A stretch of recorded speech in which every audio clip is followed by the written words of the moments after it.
Like a lot of people are saying, how come Muslims do that and that? Like especially in a country like Israel, where we have a large percentage of Muslim population, and you would see people saying things like getting mad about what Hamas does and saying that this is not Islamic, or they would say all kind of things. And you have to understand that just because somebody is Muslim, it doesn't mean they know what Islam is.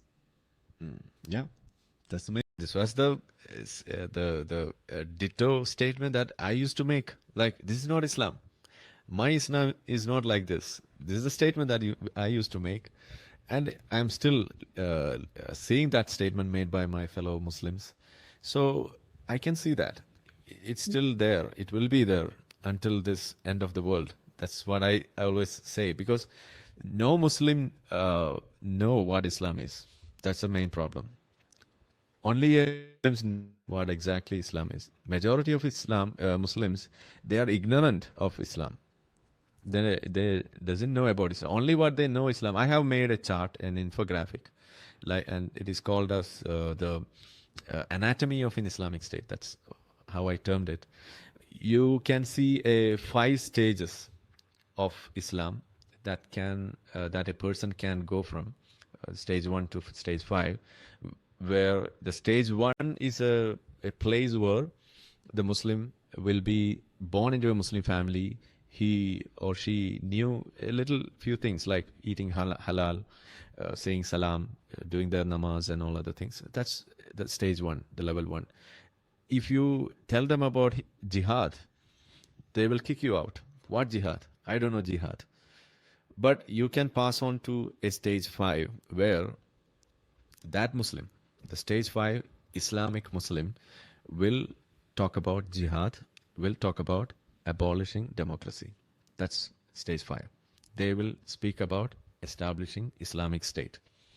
So from stage 1 to stage 5, you have a transition. So I was going through a stage 3 and a middle of 4, where I was mostly being a Indian with no exposure to Arabic. I was more into Arabic language, because for Islam, Arabic is something, a language, something divine, a chosen language for Islam. This is the kind of idea that we were fed into. So I was going through that stage. Just imagine if it was delayed for maybe this transition was delayed for maybe 1 or 2 years. I would be in Afghanistan fighting against you. Why does this transition happen? Why do you go from 1 to 2 to some 2 to 3? I told you that I was more attracted towards the conflicts between human rights and Islam.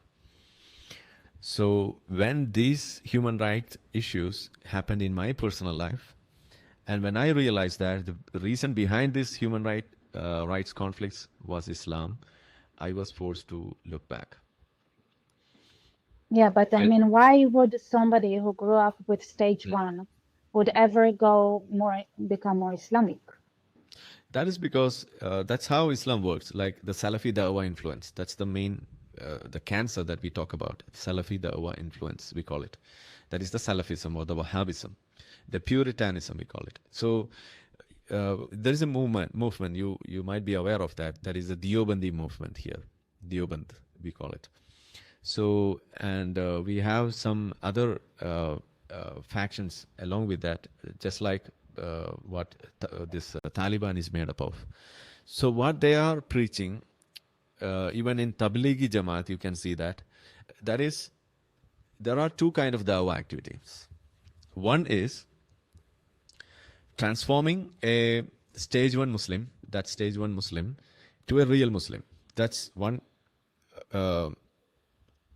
outcome of this dawah activities. The second outcome is converting a non-Muslim to a Muslim. So when you speak about dawah influence, Salafi dawah influence, these 2 things are happening. So when we criticize, to me, when I think there is a reason the first thing they teach is the loyalty. Okay. Because this is how you get stage 1 Muslims that know nothing about Islam defending Islam. Yeah. That's the first thing they learn. And then they would say things like, this is not Islam, this is this, this is that. And by doing that, they're actually allowing everything that happens on stage 5 to happen. And then I personally believe like moving from stage 1 to stage 2 to stage 3 is also very much depends on your personality. And So they find these people that are vulnerable towards that kind of development and take advantage of that. And those who are not would never get to hear even those parts, right? Like they wouldn't even get exposed to it. If you don't pass the test from moving from 1 to 2, you're not going to know what's on stage 3. yeah, but that exposure from moving from stage 1 to 3, that happens so normal in our society. That's the problem, because that movement is promoted not just by the Islamists or the Salafi Da'wa influence. It's getting promoted by even the media. They give the exposure to those things like, when you speak about zakat or when you speak about this brotherhood and other things like that. So they always glorify all these things in Islam. So they keep on glorifying. This glorification, that is one area which I am opposed to. And that's one area why I'm called as or name called as a right-winger here. Because what I'm saying here is, if you are glorifying Islam and if you are opposing Hinduism, that is dangerous. If you are glorifying a religion, then you should be able to glorify each and every religion, not just the goodness in Islam. What is happening here is that anyone in this universe can criticize Hinduism, but not Islam. That's what is happening here. And I think people fall for that. Why do you think non-Muslims fall to that trap? one is Islamophobia, that word. And the second thing is, within India, the minority, that kind of victim card, that principle. These two things are making or giving them a chance for applying all these things as a free run. That's the biggest issue. So nobody dares to question this, because if they question it, they becomes right-winger or they become an Islamophobe. Nobody wants to be an Islamophobe. And in the West, they are called even as a racist. Who wishes to be called as a racist? No one. So that's the issue.